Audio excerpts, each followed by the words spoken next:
Nasubukan ninyo na ba ang Trinity build kay Argus? Wotitops guys, ako nga pala si Renji, isang small content creator at muling nagbabalik. Bago magsimula ang video na ito, gusto ko nga palang pasalamatan ang mga sumuporta sa akin. Maraming salamat guys, sana ma-win streak kayo. Dito ipapakita ko sa inyo kung gaano ka-effective ang Trinity build kontra sa mga tank. O diba 3 segundo palang tunaw agad? Partida naka-dominance ice pa yung tank. Compare naman natin sa naka-critical build.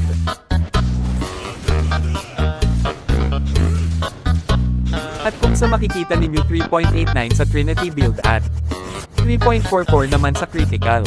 Dahil sa ang Trinity build ay ginagamit lamang kung ang kalaban mo ay fighters at kaya mag-sustain kagaya ni Thomas, Khalid at Teresla.